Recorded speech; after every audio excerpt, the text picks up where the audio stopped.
आइए देखते हैं। कोई भी ईसाई धर्मांतरण नहीं होने देंगे और चलेगा तो बिल्कुल बर्दाश्त नहीं होगा। हम जानते हैं हिंदुओं की रक्षा हमको कैसे करनी है। अगर प्रशासन नहीं कर सकता, अगर प्रशासन जिस कार्य के लिए है वो नहीं कर सकता, तो हम जानते हैं हमको कैसे करना है। और किसी भी स्तर पे कभी भी मुकदमा दर्ज होगा इनका बना। भाई साहब, आपने उस दिन क्या कहा था? आपने उस दिन ये कहा था कोई पूरा वीडियो ध्यान से जाएगा। आप गए थोड़ा लंबा हो सकता है। वो आदमी कहाँ है जो हमने आपको एप्लीकेशन इसके पहले दिया था? वो आदमी यशो साहब आप बताइए हमको, वो आदमी कहाँ है? अब आज जो लेकर के आए हैं पकड़ करके, उसको जो है ये सारे, अब इसमें कैमरा ऑन करो, इधर हम दिखाते हैं, यही सामने ही दिखाएंगे। ये क्या है?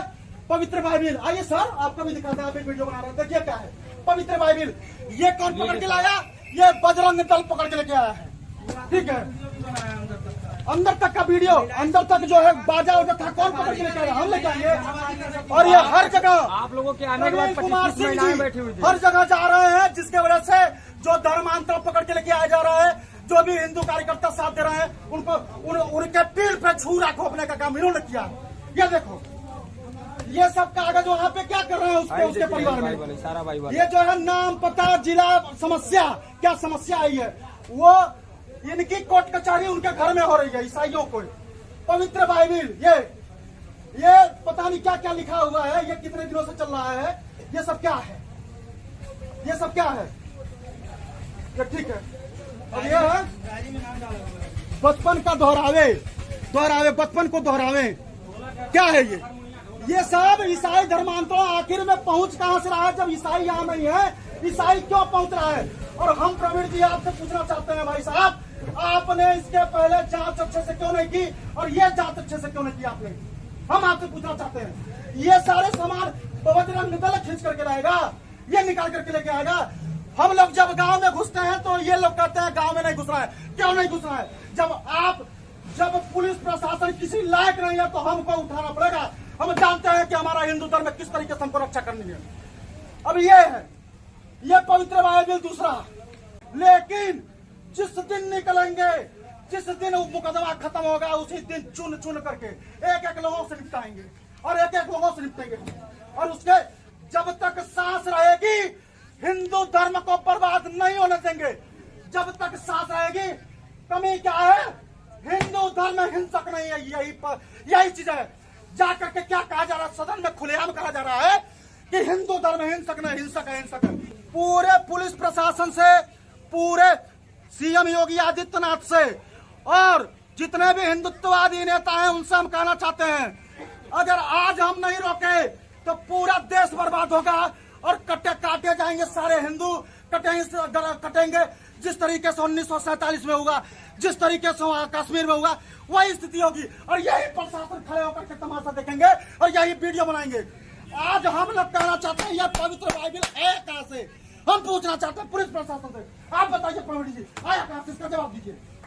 आप दीजिए जवाब इसका, बताइए। इससे पहले तो आप बोल करके हमको हटा दिए थे ना। बैठ जाइए आराम। बैठना नहीं, हम इससे जवाब मांगेंगे। आपने जांच करने के लिए जब गए हैं, हाँ, और वीडियो रहेगा, वीडियो बंद नहीं होगी। हम लोग इतने कमजोर नहीं है भाई, हिंदू कमजोर नहीं है। हिंदू का पता है किसको किस स्तर तक समझाना है और कहाँ तक आपको सम्मान चाहिए। महाराज, आप सिंह हैं, आप राजपूत हैं। राजपूत का, क्षत्रिय का धर्म होता है धर्म की रक्षा करना। आप क्या कर रहे हैं? ये धर्म की रक्षा कर रहे हैं प्रवीण कुमार सिंह जी। यह है ईसाई धर्म के मुख्य पे फोटो वीडियो हम लोगों का वायरल होता है। आपको बुरा लग रहा होगा दीदी, क्योंकि यशो साहब से इस तरीके से किसी ने बात नहीं किया होगा। नमस्कार, प्रभु यीशु मसीह के मधुर नाम में आप सभी को प्रेमी सलाम। जैसे कि आप सुन रहे हैं राष्ट्रीय जय यीशु मानव सेवा, और मैं अलग अलग राज्य में परमेश्वर का समाचार यूट्यूब चैनल के द्वारा और इस सोशल मीडिया के द्वारा फैला रहा हूं। उसमें आप सभी का सहयोग है और आप सभी का मैं धन्यवादी हूं। साथ ही साथ वीडियो को ज्यादा से ज्यादा लोगों तक पहुंचाने में आप सभी हमारा मदद कर रहे हैं। आप सभी का धन्यवादी हूं। परमेश्वर का धन्यवाद, परमेश्वर के नाम की स्तुति और महिमा करते हुए आपके सम्मुख आते हैं मेरे तमाम भाइयों और बहनों। प्रभु आप सबको बहुत ताय से आशीष करें। एक बात आपको समझाना चाहूंगा, उसके बाद में कुछ वचन के साथ मैं बातचीत करूंगा। देश भर में अलग अलग भाषा के लोग अलग अलग जाति और धर्म के लोग हुल्लड़े मचा रहे हैं। हिंदू हिंदू का नहीं हो रहा, ईसाई ईसाई का नहीं हो रहा, और अलग अलग जाति और धर्मों के लोगों का नहीं हो रहे। इंसान इंसान को काट रहा है, इंसान इंसान को धक्का मार रहा है। मेरे पास कुछ खबरें ऐसी पहुंची है कि एक माता जी ने मुझे फोन किया, उसका बेटा जो है सब माल मिलकर हड़प लिया और उस माता जी को घर से धक्का मार कर निकाल दिया, और वो माता जी किराए के घर में रहती है। साथ ही साथ मैं आपको एक और बात बताना चाहता हूं, कोई अपना नहीं हो रहा है। प्रेम ठंडा होने के कारण मसीहत में भी और अब अलग अलग जाति धर्मों में भी काफी बिखराव होते चला जा रहा है। मैं तो यह कहता हूं कि प्रभु यीशु मसीह मेल मिलाप की सेवा आपको और मुझे दिया है। उस बात को मद्देनजर रखते हुए आपको और मुझे मेल मिलाप की सेवा करना चाहिए। आप कोई भी जाति से हैं, कोई भी पंथ से हैं, कोई भी संस्था से हैं, है ना, तो उसका हमें लेना देना नहीं, बल्कि हमें तो एक ही बात समझना होगा, जिस परमेश्वर ने आपको और मुझे उद्धार का मार्ग बताया है, जिस परमेश्वर ने आपको और मुझे स्वर्ग जाने का रास्ता बताया है, उसी परमेश्वर के बेटे और बेटियां आप और मैं होने के कारण फिर भी आप ऐसे क्यों कर रहे हैं? कोई अपना चेहरा दूसरे को दिखाने के लिए कोशिश नहीं कर रहे। कोई अगर दोस्त यार आ गया तो उससे मुखरते चले जा रहे हैं। मेरे तमाम भाइयों बहनों, सबसे महत्वपूर्ण बात यह है, आप दुनिया को हासिल कर लो, धन दौलत माल मिलकत रोटी कपड़ा मकान, है ना, सब कुछ आप हासिल कर लो, लेकिन आपके पास अगर प्रेम नहीं है, आपके दिल के धड़कनों में प्रेम की भावना नहीं है, तो आप किसी भी काम के नहीं व्यक्ति। मेरे तमाम भाइयों बहनों, जैसे कि पहला कुरिन्थियों अध्याय के अंदर आप देखें तो उसमें लिखा है कि प्रेम का अनुकरण करो, है ना, प्रेम का अनुकरण करोगे तो आपको बहुत ही कामदायक लगेगा, और कामदायक में आप सक्सेसफुल होते चले जाओगे, आप देश विदेश में पहुंचते चले जाओगे। मैंने आपको वचन बोला पहला कुरिन्थियों अध्याय का 1 में, प्रेम का अनुकरण आपको और मुझे कर लेना चाहिए। मेरे तमाम भाइयों बहनों, जब आप प्रेम का अनुकरण नहीं करोगे तो आपको संदेश देने की भी आवश्यकता नहीं है, आपको प्रभु में आने की आवश्यकता नहीं है। क्या कारण है यार, क्यों आ रहे प्रभु में? कुछ लोग धनवान बनने के लिए आते हैं, प्रभु आशीष देगा, प्रभु बरकत देगा। कोई लोग आरोग्य होने के लिए आते हैं, रोग से छुटकारा पाने के लिए आते हैं, दुष्ट आत्माओं से छुटकारा पाने के लिए आते हैं। फिर बाद में वही की वही जिंदगी। बिल्कुल नहीं, लोग आरोप के ऊपर आरोप लगाते चले जाते हैं। जैसे कि क्या बोलना चाहिए, छत्तीसगढ़ के अंदर ज्योति शर्मा, है ना, अलग अलग राज्य में अलग अलग लोग विरोध के ऊपर लगे हुए हैं, वो एजेंट बन चुके हैं। हिंदू धर्म के नाम पर बजरंग दल का नाम लेकर वो अपने आप को बहादुर और क्या बोलना चाहिए पहलवान समझने के लिए कोशिश कर रहे हैं। मैं आपको बताना चाहता हूं, जितनी भी जनता मेरे वीडियो को सुन रही है, मैं आप सभी का धन्यवादी हूं। मैंने कभी भी आपका बुरा भला नहीं सोचा, कभी भी बुरा नहीं सोचा। भला तो जरूर मैं सोचता हूं और भला करना भी चाहता हूं। विशेष करके मेरा कार्य आप देख रहे हैं वीडियो के द्वारा, मैं डांटता हूं लोगों को। क्यों? कोई भी व्यक्ति अगर अपने चाहने वालों को या फिर हम इसे चाहते हैं उसे डांटते भी हैं, उनके ऊपर गुस्सा भी होते हैं। मेरे तमाम भाइयों बहनों, खान पीन के वजह से या फिर जिंदगी के कारण लोगों को गुमराह ना करें। जिंदगी अगर बनाना है तो प्यार और मोहब्बत से बनाइए, जिंदगी बनाना है तो कुछ देकर बनाइए। मेरे तमाम भाइयों बहनों, प्रेम का मतलब है देना, क्योंकि परमेश्वर प्रेम है। उसने जगत से प्यार किया। पहला कुरिन्थी उसका यानी कि यूहन्ना 3:16 में आप देख सकते हैं। यूहन्ना 3:16 में जैसे कि आप पाते हैं और देखते हैं, उसमें लिखा गया कि परमेश्वर ने जगत से ऐसा प्रेम किया, उसने अपना इकलौता पुत्र दे दिया, ताकि जो कोई उसके ऊपर विश्वास करे वो नाश ना हो परंतु अनंत जीवन पाए। जो कोई लोग यीशु मसीह के ऊपर विश्वास करते हैं, लोग छुटकारा पाते हैं, आनंद पाते हैं, जीवन पाते हैं, है ना, सुख का जिंदगी जीते हैं। लोग प्रॉब्लमों से आजादी पाते हैं, दुष्ट आत्माओं से रिहाई पाते हैं, है ना। मेरे तमाम भाइयों बहनों, जिन लोगों ने अपने हिसाब से धर्म बना कर रखा था, उस धर्म में से निकलकर लोग जीवन को बनाने वाले प्रभु में जा रहे हैं। तो क्या गुनाह किया? क्या गुनाह किया? कुछ भी तो गुनाह नहीं किया। जिस परमेश्वर ने इंसान को इंसान के रूप में किस रीति से जीना है और परमेश्वर के साथ कैसा रिश्ता बनाकर जीना होगा, उस बात को मद्देनजर रखते हुए यीशु मसीह ने बातें करी।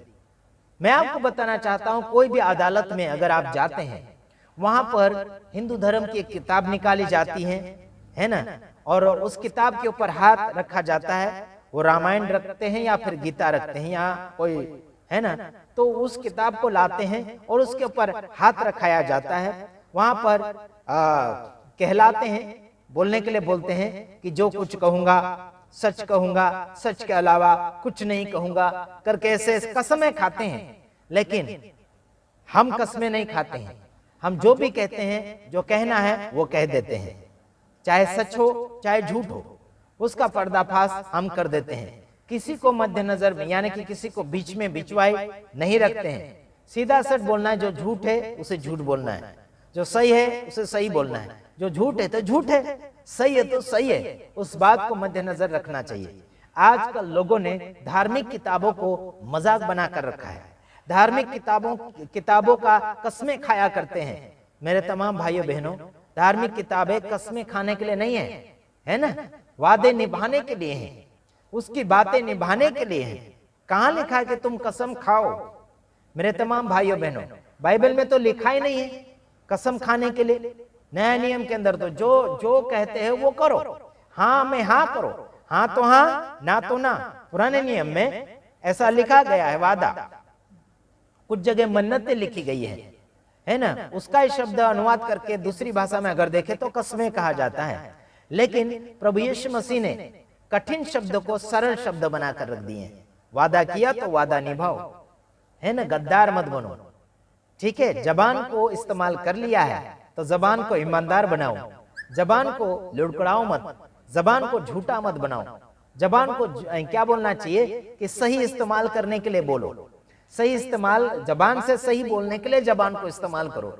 जबान से दो कार्य किए जाते हैं, एक काम तो है कोई भी चीजों को चखने के लिए है, एक काम है बोलने के लिए है ना। उसमें भला भी बोला जाता है और बुरा भी बोला जाता है। तो आपको निर्णय और चुनाव करना चाहिए कि आपको जबान को किस रीति से और कौन से शब्द में इस्तेमाल करना चाहते हो। तो इस जबान को आप जो है दो काम के लिए इस्तेमाल कर सकते हैं। एक तो क्या बोलना चाहिए, चखने के लिए, और एक बात बोलने के लिए, ठीक है। तो ध्यान रखिएगा मेरे तमाम भाइयों बहनों, जबान से दो काम होते हैं, बोलने के लिए और चखने के लिए। कोई भी चीजों को टेस्ट आप कर सकते हैं जबान से, बाकी और आप ज्यादा काम करते होंगे इस जबान से तो मुझे मालूम नहीं, लेकिन मैं तो बस दो काम करता हूं इस जबान से, चीजों को चखता हूं, खाने वाली चीजों को, और बोलता हूं बोले जैसी बात हो तो, ठीक है। तो याद रखना, प्रभु परमेश्वर यहाँ पर आए तो धर्म के लिए नहीं आए, लोगों को जीवन देने आए, वो भी बहुत ताकत का जीवन देने आए हैं। यूहन्ना 3:16 आप पढ़ सकते हैं। तो मैं आपको यही बोलकर समाप्ति की ओर जा रहा हूं, और आपको जीवन पाना है तो प्रभु के पास आइए, और मरण पाना है तो चाहे कोई भी धर्म में आप जाकर अपनी जिंदगी को काट सकते हैं। और आपकी जिंदगी एक दिन की जो भी है वापस लौट कर नहीं आएगी। आपके जितने भी साल घट गए हैं, निकल गए, कभी वापस निकल कर या फिर वापस लौट कर आपके पास ना ही तो वो दिन आएंगे और ना ही वो समय आएगा। आगे की ओर जो आपके नसीब में, आपके जीवन में जो समय आने वाला है, उसके लिए अपने आप को तैयार कर लीजिएगा, साफ सुथरा कर लीजिए, ताकि उन दिनों में, उन समय में आप अच्छे से जिंदगी को बना सके।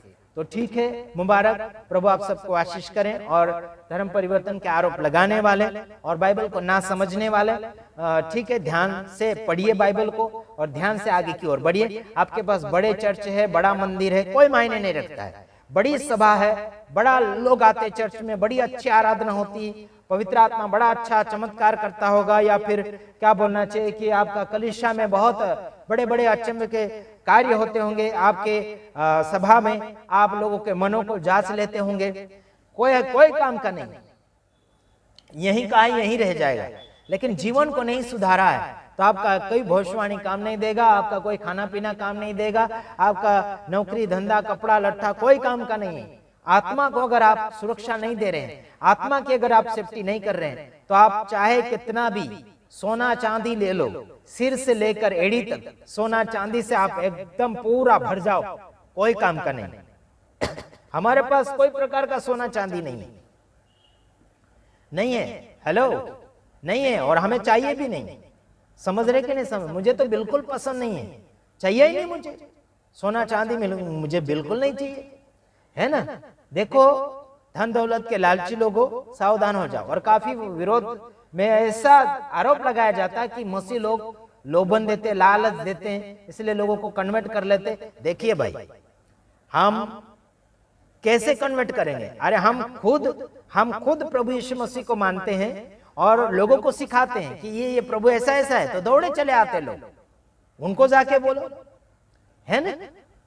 कन्वर्ट की बातें करते हो, बातें करने आता नहीं है और बुद्धि को इस्तेमाल करने जाते हो, है ना।